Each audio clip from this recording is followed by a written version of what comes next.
They are absolutely screwing the Lakers as following what has been a pretty wild offseason. Thus far, a shocking new report has dropped surrounding the Lakers' trade plans with the Utah Jazz as it pertains to Walker Kessler, and some new details have revealed some ridiculous information. And folks, the Lakers are getting screwed. We're going to break down exactly what I mean, what this report is, and what it means going forward surrounding the Lakers' next move, as well as a few other interesting updates on this episode, ladies and gentlemen. You're going to want to stay tuned to the end of the video, but before we get into it, if you're a part of the percentage who aren't subscribed to the channel, it's a place to be for daily Lakers content. About 70% of you who are watching right now aren't subscribed. So if you aren't subscribed, make sure to hit that button. Folks, you guys have been absolute beasts for the support. A lot to go over today, ladies and gentlemen. And quite frankly, ladies and gentlemen, this is a pretty interesting one to talk about because we know for a while now, it's been like over a year, the Lakers have been involved in trade, at least rumors, with Walker Kessler of the Utah Jazz. And a new report has dropped basically revealing that, hey, the Jazz aren't going to be necessarily extending Walker Kessler. But then a brand new report has just dropped after that, revealing that in any trade for Walker Kessler, even though it's been now basically public information that they're not going to bring him back, they're not going to extend him, Walker Kessler that is, that the Utah Jazz would reportedly want Austin Reaves and 2 first-round picks in a trade centered around Walker Kessler to the Lakers. The Jazz have a high asking price for Kessler. One source told Lakers Daily that the Lakers would have to part ways with Austin Reaves and multiple first-round picks to acquire Kessler, who projects to be a great fit next to Doncic and LeBron James since he's a skilled lob threat and excellent rim protector. And folks, this to me seems ludicrous. Now, I'm not saying that the Jazz are only screwing the Lakers in this, because if this is their asking price, it's obviously ludicrous.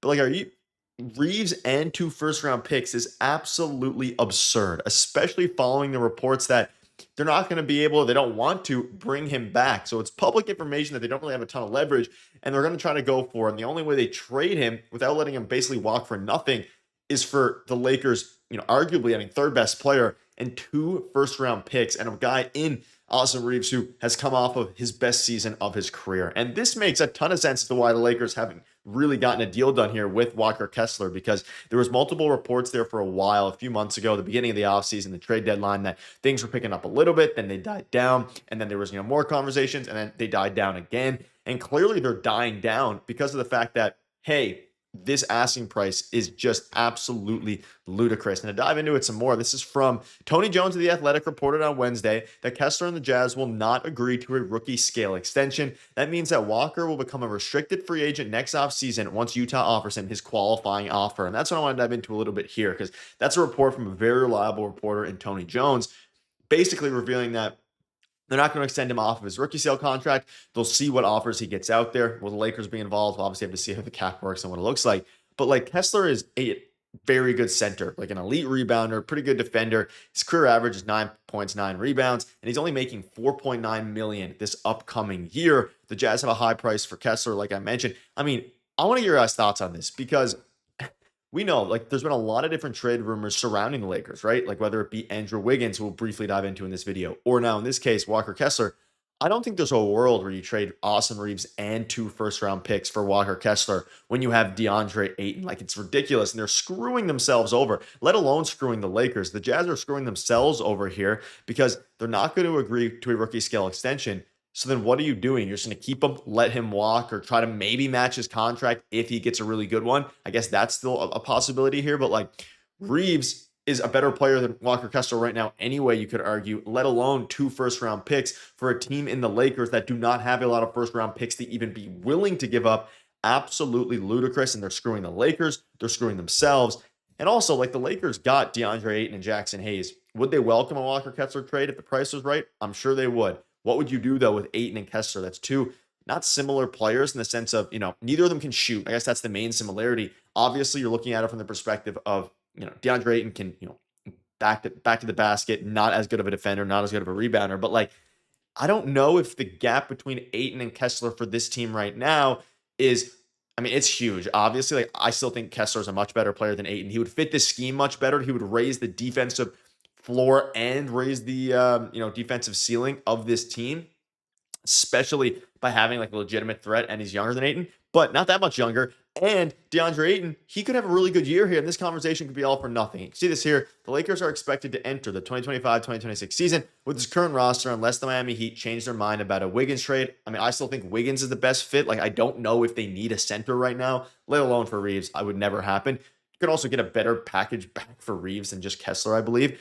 But of course, Wiggins, like I've discussed in the channel, replace him with Rui Hachimura. I would do that in a heartbeat. Some people might not agree with that, especially with how much high praise there was for Rui Hachimura in the press conference from Rob Pelinka and JJ Redick in the past few days. But it is what it is. We know, again, head coach JJ Redick is expected to start Doncic, Reaves, Rui, James, and Ayton. However, JJ Redick in his the recent interview he had, and I guess the media availability, he didn't declare any starting lineup, and he said basically anyone could. And I would prefer having Marcus Smart start in some capacity, simply because of the fact that he is a great defender and he can help complement some of the weaknesses of this team and this lineup, which of course I'll dive into in a minute here. But again, let me know what your thoughts are. Do you think that's too expensive for Mr. Kessler? I think it absolutely is. And it also doesn't make any sense for me at this point. Like, I don't even know if they're going to um, try to go out and get a center, like see what DeAndre Ayton can do and go from there. And like the last paragraph said, many Lakers fans have been clamoring for Pelinka to trade for Kessler. Tried 2 years in a row, and he will try again for a third time before the 2026 February trade deadline. Probably will, because he has some control. I mean, he will be a pending restricted free agent, RFA, but Lakers would match that, of course, if they acquired him. Now, I want to dive into the rotation because it flows perfectly into the conversation today. Luka, Reaves, Smart, James, Ayton, Rui, Gabe, Laravia, Vanderbilt, Kleber. How many games are we winning? Let me know down below in the comment section, as we're a couple weeks away from the start of the regular season here. A bit more than that. What is your projection for the Lakers? I'm thinking between 50 and 55 wins. Now, it could be a little bit lower, depending on how things work out. It could be higher. Obviously, postseason success is all that matters, and that's what they're going to be measured by. However, something to keep in mind here, in Clutch's starting lineup, they have Marcus Smart. This is probably how I'd play it. Now, I've been on record saying I'd probably have Smart replace Reaves, so I have Rui there in the 3. However, again, it is a super interesting one, and you can see a quote tweet here that gained some traction. My problem with this lineup is LeBron's guarding quick small forwards because Luka's guarding the power forward. Too much work for LeBron on defense, but I hope he is ready. A lot of that comes down to his conditioning, and that's why I was thinking keeping Rui in the lineup gives you an opportunity to. Rui's a fine defender, not elite, but he's fine. Kind of guard the quicker small forwards and have LeBron guarding the power forwards, and figure it out from there. But then you're kind of still stuck in one of the same issues. Luka would have to guard somebody, whether that be. I mean, I guess in this instance, if you have you replace Reaves with Rui Hachimura, you can have Smart guarding the point of attack quick guy. You can have Luka guarding the shooting guard, ideally someone who's not super, super quick. And then, of course, you have, Rui Hachimura guarding probably the 4, LeBron guarding the, whatever. LeBron guarding the 3, Rui guarding the 4, and then Ayton guarding the 5. You can kind of throw it away around however you want. Either way, everyone's going to have to be ready. Luka's going to have to be prepared defensively, not to be a stopper, but to be capable. Same with LeBron, same with everybody else. And let me know down below what your thoughts are on this. A little bit crazy. And of course, these Walker Kessler rumors coming off the best season of his career. So was Austin Reaves. And it would be a little bit crazy. They continue to screw the Lakers. They continue to screw themselves. It's going to be interesting to see what happens going forward. Let me know down below what your thoughts are on this. You guys are beasts. Thank you guys for watching. Cheers.